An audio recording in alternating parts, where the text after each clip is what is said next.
Welcome to my channel Petualang Cerita 09. Don't forget to like, comment, and subscribe. Selamat menonton. Judul, Bintang-bintang di atas Mykonos, Tragedi Cinta Romeo dan Juliet. Latar, Pulau Mykonos, Yunani, pada era modern. Karakter, Romeo Vlahos, putra bungsu dari keluarga Vlahos, pemilik jaringan hotel mewah di Mykonos. Dikenal karena jiwa seninya dan kecintaannya pada fotografi.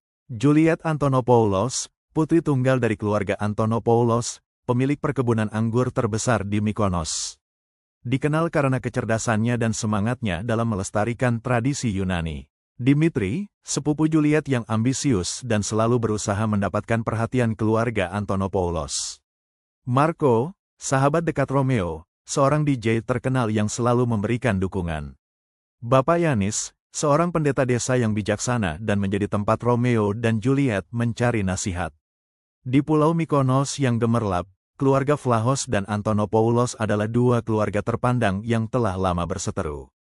Persaingan mereka bermula dari sengketa lahan yang tak kunjung usai, diperparah oleh perbedaan pandangan tentang bagaimana mengembangkan pariwisata di pulau tersebut. Romeo Vlahos, seorang pemuda yang lebih tertarik pada seni daripada bisnis keluarga, seringkali merasa terkekang oleh ekspektasi keluarganya.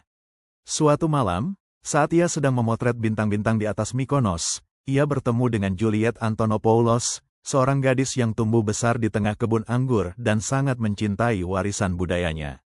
Romeo dan Juliet merasakan ketertarikan yang kuat satu sama lain.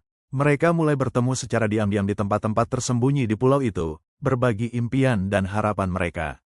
Di bawah langit Mykonos yang bertabur bintang, cinta mereka tumbuh semakin dalam. Namun, hubungan mereka tidak bisa selamanya dirahasiakan. Dimitri, sepupu Juliet yang diam-diam mencintainya, mencurigai adanya hubungan antara Juliet dan Romeo.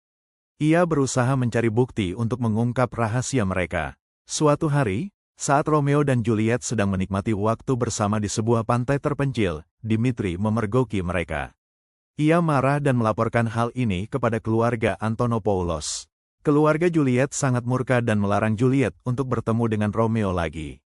Romeo dan Juliet merasa putus asa. Mereka meminta bantuan Bapak Yanis, seorang pendeta desa yang mereka percayai.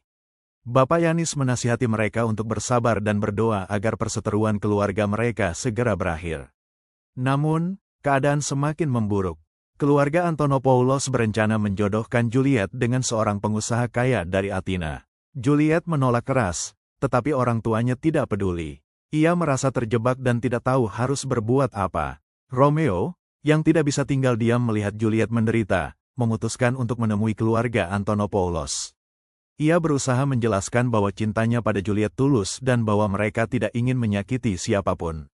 Namun, keluarga Antonopoulos menolak untuk mendengarkannya dan mengusirnya. Dalam keputusasaan, Romeo dan Juliet memutuskan untuk melarikan diri dari Mykonos. Mereka berencana untuk memulai hidup baru di tempat yang jauh, di mana mereka bisa bebas dari kebencian keluarga mereka. Marco, sahabat Romeo, membantu mereka mengatur pelarian tersebut. Namun, rencana mereka bocor ke telinga Dimitri. Ia merasa dikhianati dan marah. Ia memutuskan untuk menghalangi pelarian Romeo dan Juliet. Pada malam pelarian, Dimitri menghadang Romeo dan Juliet di pelabuhan. Terjadilah perkelahian sengit antara Romeo dan Dimitri. Dalam perkelahian tersebut, Dimitri tidak sengaja melukai Juliet dengan pisau yang dibawanya. Juliet jatuh ke tanah, berlumuran darah. Romeo sangat panik dan berusaha menyelamatkannya. Namun, luka Juliet terlalu parah. Ia meninggal di pelukan Romeo. Romeo sangat terpukul. Ia tidak bisa membayangkan hidup tanpa Juliet. Dalam kesedihannya, ia mengambil pisau yang digunakan untuk melukai Juliet dan menusuk dirinya sendiri. Kabar tentang kematian Romeo dan Juliet menyebar dengan cepat di seluruh Mykonos. Keluarga Vlahos dan Antonopoulos sangat terkejut dan menyesal. Mereka menyadari betapa bodohnya perseteruan mereka dan betapa besar cinta yang telah dikorbankan oleh Romeo dan Juliet. Di pemakaman Romeo dan Juliet, kedua keluarga berjanji untuk mengakhiri perseteruan mereka dan hidup berdampingan secara damai.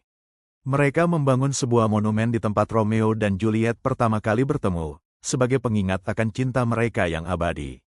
Semoga kisah ini memberikan gambaran yang lebih mendalam tentang Romeo dan Juliet versi Yunani. Thanks for watching.